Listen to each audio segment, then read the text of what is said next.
Hi guy, welcome to the AMIGArama podcast. As always, I'm your host Lorfarius, and in this week's show we will be taking a look at the Immortal.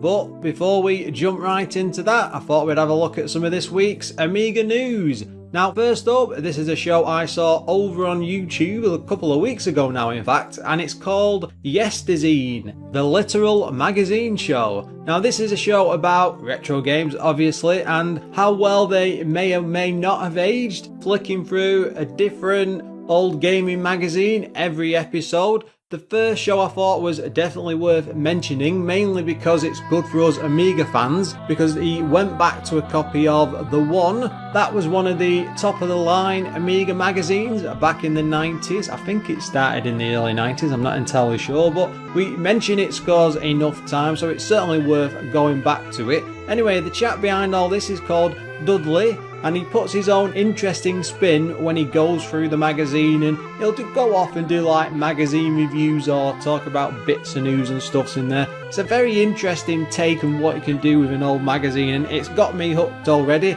and it does a new show every Friday, and as always I'll stick a link into the show notes.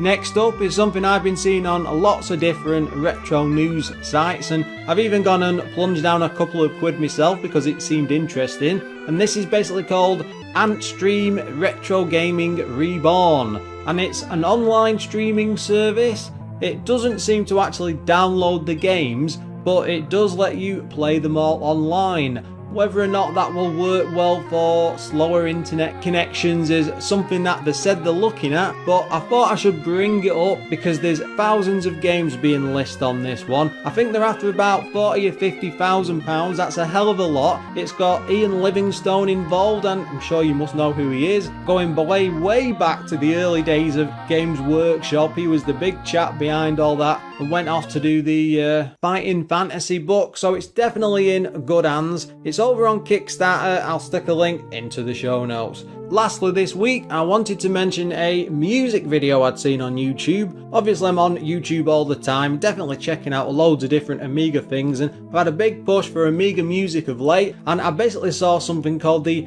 Arcade Music Tribute channel, and this chap's gone back, and he usually does like lots of different arcade games, but he's got a fair few Amiga musics from back in the day, things like the Lotus series and lots of other different hits, but the main one that really stood out to me was Xenon 2 Megablast Remix. Now this uses some of Bomb the Bass's original samples, and it throws in a few parts of different songs from the CD-TV soundtrack CD, which came out in the early 90s. It's a much better version of that original song. It really pumps up the background music. It's not been done, well, on an Amiga, it's been redone on modern day PC, but it's really interesting. It sounds awesome in your ear, and I've stuck a link in the usual place.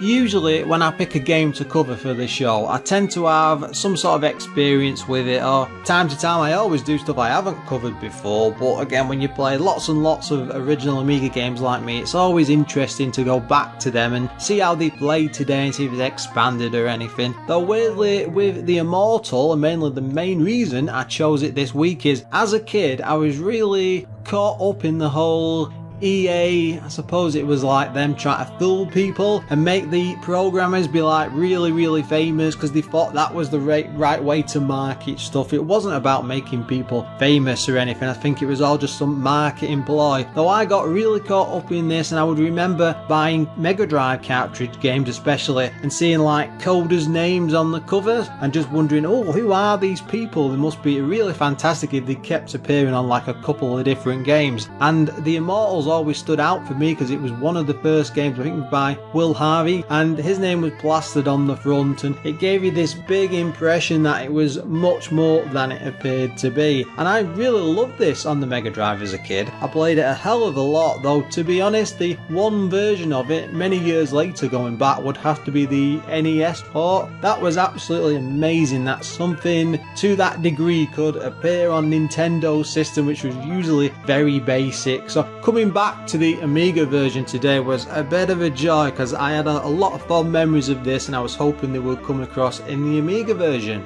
Published by Electronic Arts, who did games like Black Crypt, Blood, Fusion, Lord of the Rings, Populous, Road Rash, Space Hulk, Test Drive, Theme Park, etc, etc. Oh, we've just done Theme Park, haven't we, recently, so that's a very good game. Anyway, it was developed by Sandcastle, which was main drive behind Will Harvey. They'd also released Zany Golf. Sorry, that's a Will Harvey game before. It came out in 1990 and was on just 2 floppy disks. It's a single player game only and priced at £24.99. Now the coders behind it were mainly Will Harvey. Again, he only ever worked on Zany Golf as his other game, and Brett G. Durrett. Now he only ever seems to have worked on The Immortal, so he must have been some sort of contract hire to come in for this. Graphics wise, they were done by Ian Gooding. He's worked on Marble Madness, Zany Golf as well, and Michael Marcontel. Now he's only worked on this, but it turns out that he also worked as an animator for The Simpsons. The Amiga power gets everywhere.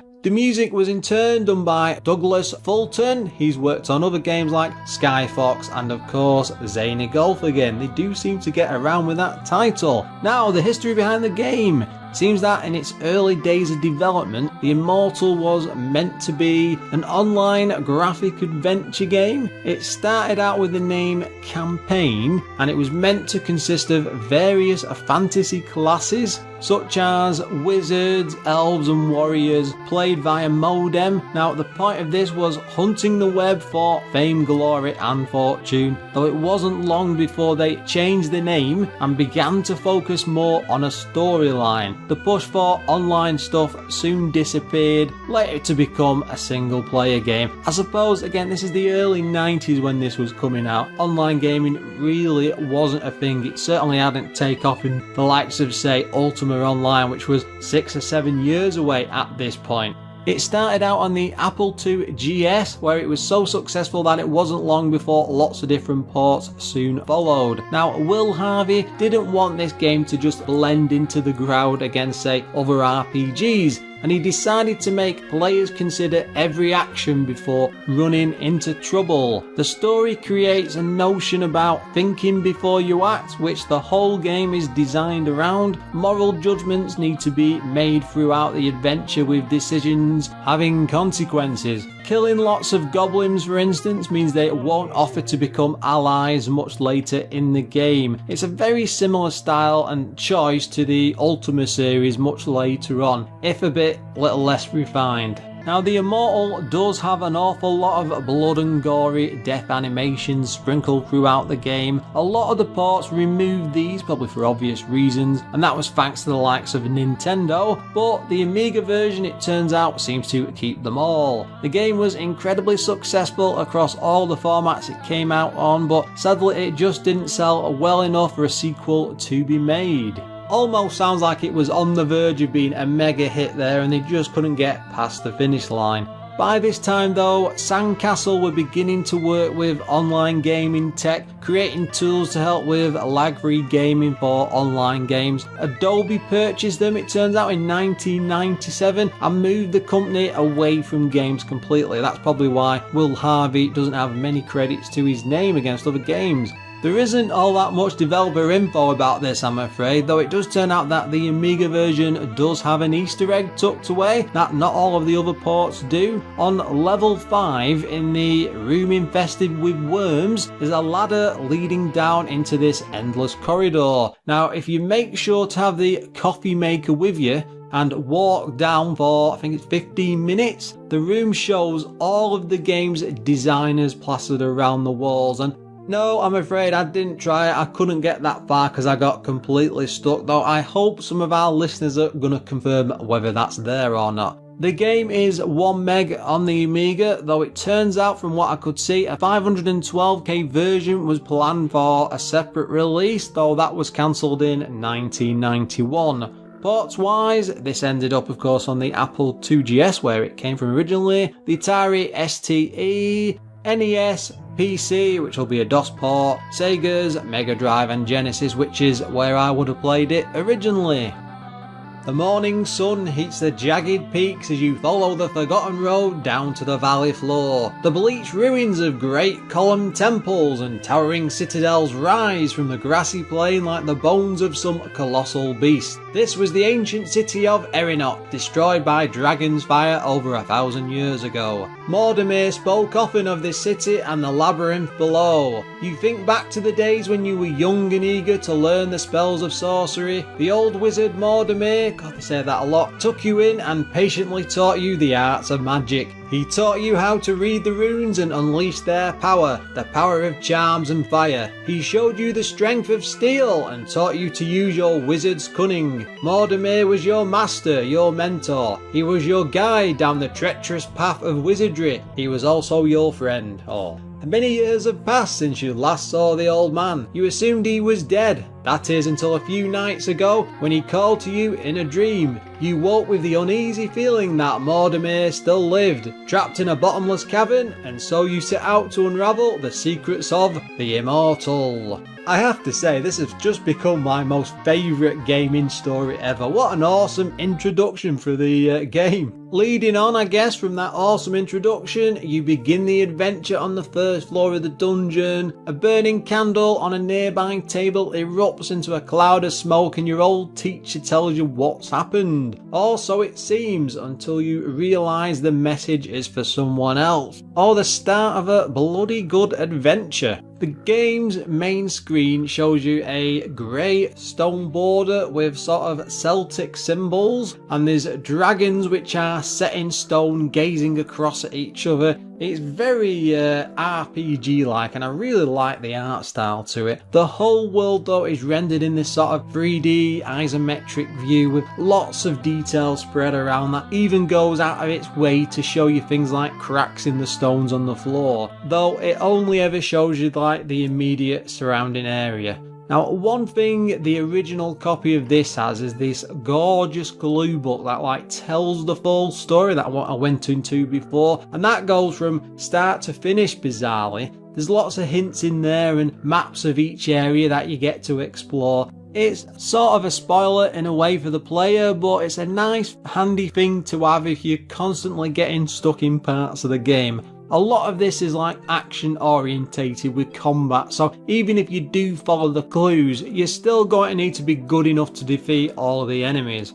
Movement is straightforward enough with the joystick, and that has you automatically picking up items as you pass over them with the option to leave them behind.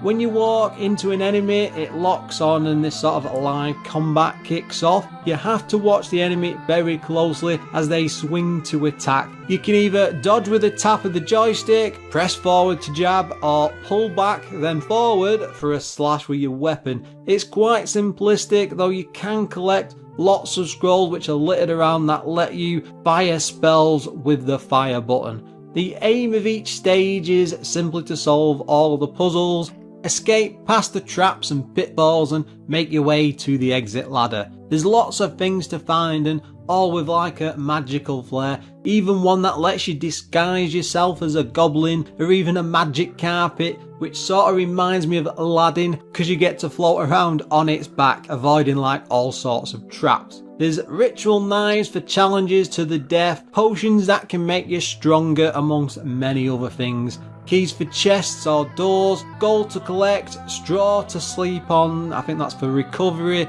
and there's lots and lots of like different types of rings. Now all of these are used by approaching something in the world where a menu will pop up giving you the choice to either take an item or use it with a bit of blurb to describe the situation that you're in. You really need to pay close attention to these as they provide lots of clues to what's going on and give you a solution to the puzzle that you're stuck with. It's not all about combat or using items, though you do get to talk to lots of different people spread throughout the world. Some will help or hinder, and a lot of the times you really need to use an item just to get by. I think a lot of these can be devious in their own way, as it's never too straightforward, so you always have to keep your thinking cap on. The dungeon stretches down for a grand total of 8 main levels, though there are ladders between them which you can go through the different parts, i.e. floors, so it's not always on a single floor, you're not just on like a single base dungeon. One thing I must mention though is that it doesn't have any sort of save game option, though it does let you import certificate codes. I guess those are basically like passwords. It's only 1 per level though, so don't be panicking, and these stages can be quite long, so I guess it's a bit annoying the fact that you put that in, you're straight back to the beginning. Whoever designed the isometric 3D graphics for this really must have had a love for D&D. Every part is really set out well, and even the cracks in the floor look like they've had a hell of a lot of time and effort put into designing them. I was surprised to see it was such an early Amiga game because it looks like it came out much later. Seeing things like balls of flames or arrows spit out of the walls always show like a swirl of smoke. They really have packed it with detail, right down to being able to see like your beard and the belt on the main character. One thing I haven't mentioned though is the high number of gory deaths. There's so much detail to be seen, and every time your character dies outside of the combat results in all sorts of really bloody ends, and I'm not going to spoil that for anyone because I think it's really part of the game's fun. I don't know what it is with these games lately and having all these great death scenes in that I'm going back to enjoy. I think I had the same thing with Escape from the Planet of the Robot Monsters.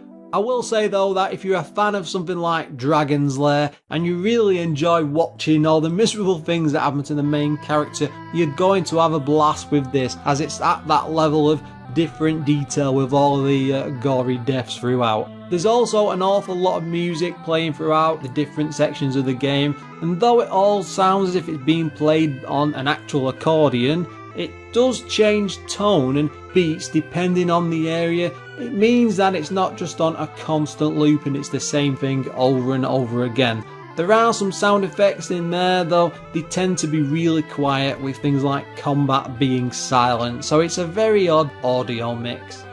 Let's take a moment to have a look at some of the game's issues. Now, I played an awful lot of this on the Sega Mega Drive, though it's not something I've touched for years, and going back to the Amiga version, it felt just a little off. It seems the view on the MIGI one is zoomed in quite close, so it's really tough to get good bearings whilst walking around the levels. You will learn them as you keep going for sure, but it's odd to see it in action if you played the other edition. Combat suffers from the opposite problem. The Mega Drive shows a close-up of fighting, but the Amiga keeps it all on the map screen. You have to do a lot of dodging and parrying strikes, but even though the screen is closer to the action, it's just not good enough. It makes the fights more difficult for hand-to-hand combat. You only have one life as well, but you can always continue on the current level you were on if you die. There's a lot of instant deaths in this, and you really need to probe an area just to see what's coming. Add in the combat that can get pretty nail-biting, and you will soon be restarting. Often though, it just feels a little unfair at times, and I'm not sure why they didn't give at least a couple of lives when it's easy to make mistakes.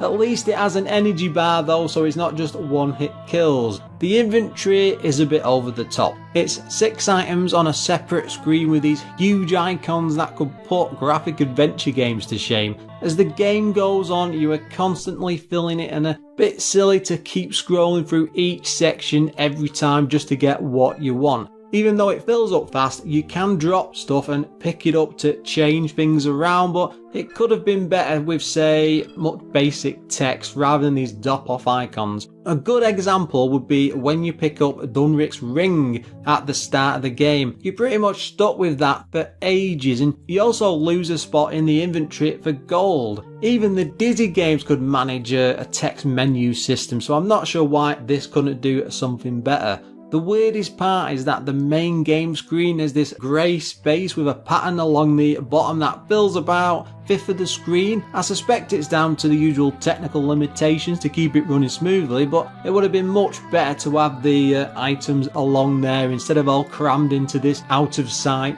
inventory screen. The music is the Amiga's version of an accordion, I think. And though it changes a lot throughout the game, it can grate a fair bit the further you go. I would have liked to have some sort of different style throughout the game. You know, lots of different things is possible with the Amiga, especially with those music capabilities, and it's a shame that they've not really done much with it. I also thought when it came to the sound effects, they're all a bit too quiet. The music is just way too loud and there's no way to adjust that, so they might not as well bothered with the sound effects at all. The levels feel a bit like puzzles to solve and there's not much to explore beyond that, so I think if you manage to finish the game there's probably little replay value coming back to it.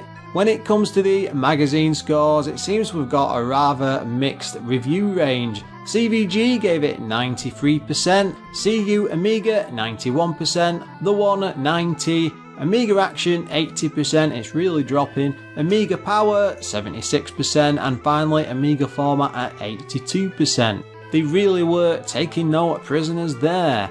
Now, one of the most impressive things about the Immortal is the whole visual flair. The 3D isometric look is really top notch and the level of detail in each stage is worth a close look even if you don't like this sort of a game. The character movement and high number of ways to die really bring everything to life, and having things like flickering torches and moving floors means every part of the dungeon feels like it's a real place. There's a lot of NPCs knocking around, and although they use this like old world type script, it does help and it helps to set the scene. I thought the world building overall was really good. When it comes to the combat, I didn't really have any complaints beyond it not being zoomed in enough, but having to use the joystick in tandem with the button does actually work really well. You get to fight a lot of the same enemies though, so it makes it more interesting having to parry and dodge rather than just crash and bash your way through. To get through though, you can blast your way through with some magic if you manage to find it on the floors, though combat is probably one of the game's most fun parts if I'm being honest, even if it does have some slight flaws. The biggest complaint for me though was that inventory, as it's very clunky and overcomplicated. Gold could have been a simple number counter like on the main screen, but it's dumped into the inventory very odd. It just makes it all that much more cumbersome. Now the Immortal has a lot of problems to be sure, but it really sets up this amazing dungeon, drawing you in like it's like an RPG of old. I'm sure just a few more tweaks here and there and it would have made for like the perfect Dungeons and Dragons license, but if there's one thing I've really enjoyed, it's the way the story opens up as you go along through the world. Often a few screens of text, but lots of mysteries and chat means it never gets boring. It even felt like it was quite well written, which is really impressive for the time. I've never been a fan of isometric games, but this just feels different to everything else I've played before. There's a stronger edge to it with a lot more going on. The combat means it's a lot more interactive, and I try my best to get as far as possible, but it was just a bit too difficult for me. I've kept the certificate codes though and will be making a return to this as I really want to see the end of the story. For once, I don't just want to see a playthrough on YouTube, I really want to go back to it, so it's quite impressive for that alone. The magazine scores were a bit wild. This isn't a bad game at all, so it really doesn't deserve as low as 76%. There's certainly not enough here to make it hit the 90s either. I'm not sure why they all thought it was such a high-end game, but I guess reviews are only one person's opinion overall. As is this one, guys, as is this one. Probably the most important question you're all thinking is, would I recommend it? Yes, I think so. There's not enough to be great here, but it's easily a good game as there's an awful lot of stuff bunged in for all adventurers. It's nipping on the heels of being great, so do yourselves a favour, try it and see. You might just be pleasantly surprised. And it's time to bring this week's show to a close. As always, if you've heard anything today you want to drop me a line about, or even just comment on in general in the show, you can pop along to facebook.com/AmigaRama, drop me a tweet at AmigaRamaPod, or even leave me an email, which is lorfarius@amigarama.com. We also need to take a moment to thank all of our Patreon supporters. If you would like to join into the crowd, you can do so at patreon.com/AmigaRama. And this week's Patreons are 10 Minute Amiga Retrocast, Adam Bradley, Darren Coles, Graham Vebke, Glenn Milford, Jason Warnes, O'Brien's Retro and Vintage, Kremsky, Retro Ravi, Richard Legg, Sneff, Steve Engeldo, and Treble. Until next time, guys.